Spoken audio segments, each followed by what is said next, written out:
Hello, Ray Phoenix here. Welcome to Let's Play Ori no Ryouri. I'm the chef, part 3. 300 years ago, they came over. This race of aliens invaded Earth. The Uchujins, I'm guessing that's how you'd say that. Apparently 300 years ago, aliens came to our world, and they invaded our world. Or at least they invaded Japan, because I guess we're in Japan. They took it over, started their own restaurant business, and now we're gonna be competing with them. We're gonna be making alien foods, weird foods. I guess this actually does explain a lot in real life. Japan is a very different country from the rest of the world, and it is superior to the rest of the world, objectively speaking. Maybe they must have got that technology from aliens. This is actually starting to make more sense now. Maybe Japan really became high-tech because aliens came and brought their technology over. They brought their customs over too, which is why Japanese customs are vastly superior to American customs in a lot of ways possible, or at least the customs of the rest of the world. At least that's what they like to think. And maybe it's because the aliens got to them, these Uchujins, or whatever we call them, this weird race of alien. Are going to be selling some more bizarre food in this alien-themed restaurant.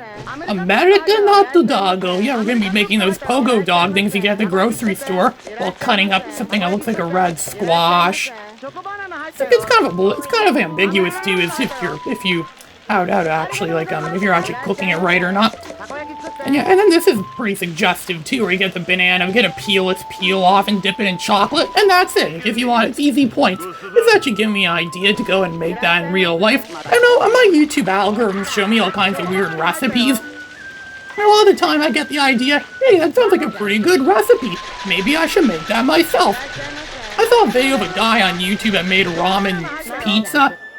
It should also be made as ramen spaghetti. I saw a video and I thought, hey, that actually sounds like a good idea. I've been making it for months now and it's become one of my favorite dishes.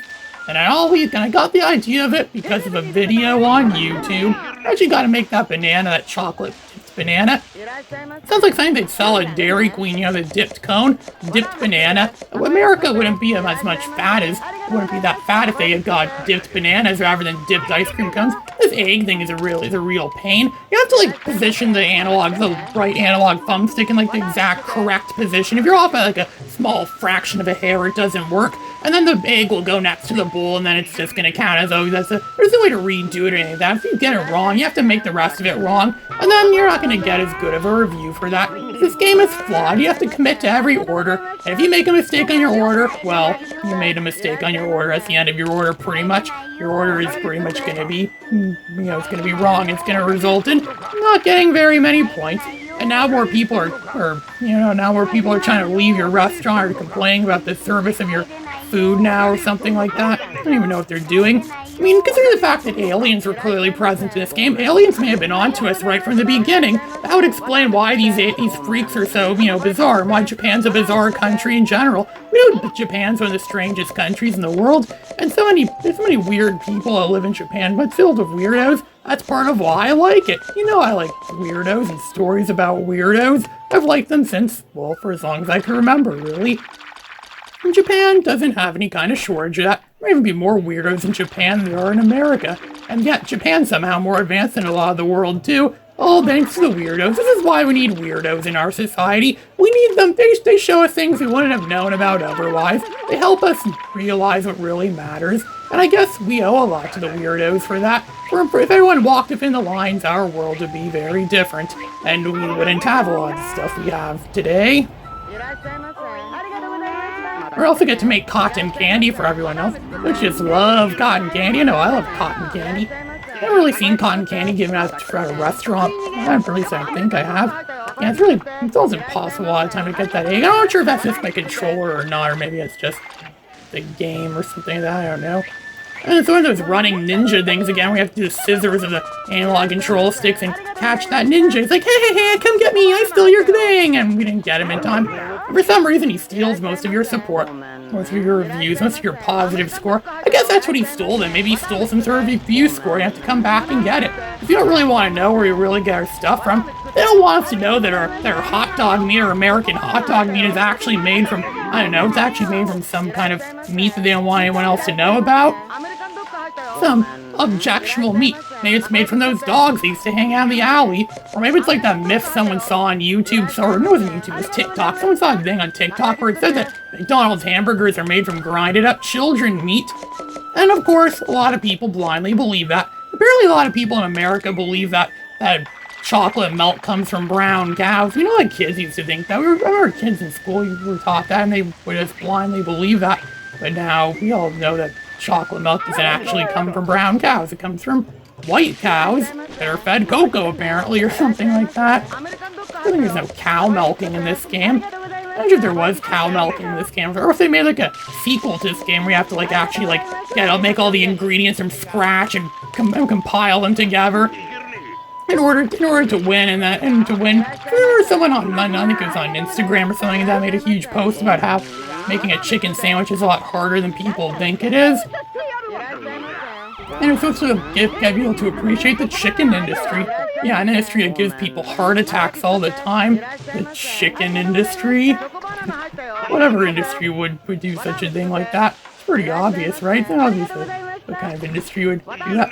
And getting all this stuff set up, all this cotton candy, and there's more. Somebody calls to 110. That steals a lot of your support, too, if you don't get that done on time.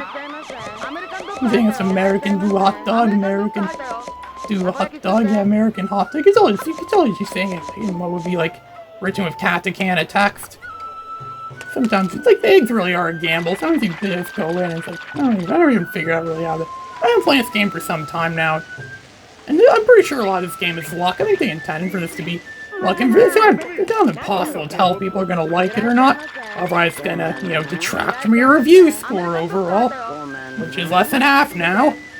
You really go from being the top to being at the bottom. Some of this game can take a very long time because sometimes you win them in just a blink of an eye. There's getting people there. Cotton candy is a pretty easy thing to do. I think you have to like tilt the analog stick slowly or something like that, because in the upper right hand corner it shows it moving in a slow rotation. I can do that slowly all the time too. Most of the time that doesn't really work. Oh, 110. What's what 110 calls? Is this place in a ghetto or something like that? Where a lot of crime happens? Maybe it's set somewhere in Detroit. Or it would be Japan's version of Detroit where McDonald's has its own security force. Yeah, mixed security force. Also because the police are useless in a lot of those jurisdictions too. You could be cooking these things. I'm not even sure what these things are exactly. They look like cream puffs almost or something like that. Or some sort of baked thing. Sticking the pogo. I think that's what they're called. I know there's a brand of those called pogos. I used to see those around all the time. I had no idea what they were until I found out apparently it's hot dog. That's encoded. I think people wonder how they get the hot dog in the thing. Well, I guess this game kind of just answered that question for us. And then at the part we get to kill the bugs. There's a mini game of Mario Paint that I think was similar to this, where you had to use a fly swatter and swap the different flies that come out. I didn't want Mario Paint to simply just be a painting thing. It's like a paint, like MS Paint for your SNES. I simply want it to be that. We want to give it more of a personality, more of a style than or more of a game like quality of this simply being like a paint or like what MS Paint is.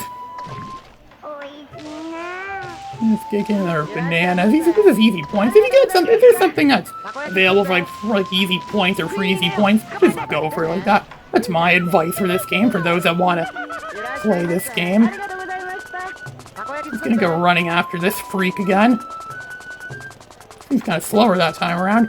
And maybe he did plazy on me that time because he knew that because he knew that I lost him before. I don't know if this game actually does make itself easier from losing. I have no idea. I don't really know how the difficulty works in this game. Probably uses a strange algorithm or something like that to detect if you're doing well or if you're not doing well. And the next Tetris did something like that. It was an uncommon thing for games to do stuff like that. There we go, we impressed the aliens. Now we could go after the aliens. And this next cooking thing, yeah. I'm sure they do a better job at running the countries of the world than our real elected politicians ever would. And this kid we're playing as probably would make a great leader. Something tells me he grew up and became some sort of noble leader. I'm not sure if he had a backstory at all, other than just he won all those cooking contests. It might be continued a sequel to this game. This game actually did supposedly have a sequel in Japan. It came out only on the PS2 in Japan. It came out, I'm not sure when it came out, but there was a game that only came out for the PS2 in Japan. It had a lot of the same characters that are present in this game. If I remember correctly, I think it was like a board game or something like that. It was like a Mario Party-like game where there's like little mini games you could do as well. There's like, the whole board game kind of thing, and it's like a board game version of this. I should play that at some point in time. It's very text-based. My Japanese reading skills still aren't really the best yet, so I don't know what I would do with that. But I could attempt to play that. Someone recommended I play Ape Escape the Million Monkeys, one of those many Japanese exclusive Ape Escape games, because Japanese exclusive Ape Escape games are a whole nother world in their own thing. Like that weird Ape Escape game where you have to suck the pants off the monkeys. Who thought of that?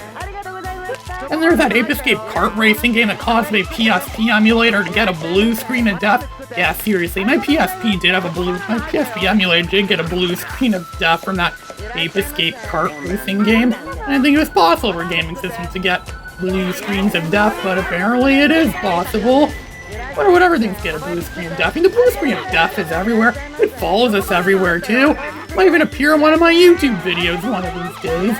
Yeah, I doubt that. They don't really use blue screens of death much anymore. They replace them with black screens of death. Which makes perfect sense. You know, Windows 11 isn't that imaginative, but it's very bland and dull compared to all of its predecessors. And black is a more bland and dull color than blue, so I guess it makes perfect sense to have a black screen. It fits perfectly with the whole oversimplified stuff that's going on to this day. Let's give them some cotton candy. We're winning against the aliens right now, but of course, there is no almost winning in this game. It's either you win or you don't. Those aliens still just have just as much of a chance as ever of beating me, of being this kid. I often call him a kid. And again, kid's a term I use very loosely these days. Almost anyone's a kid these days. The kids in the hall are still considered kids in the hall, even though they're like 60-something years old. I don't really know much about kids in the hall anyways. I remember that one skit they did about that guy called the Running Maggot, where he dresses like Davy Crockett and he runs to every city in the world and solves everyone's problems.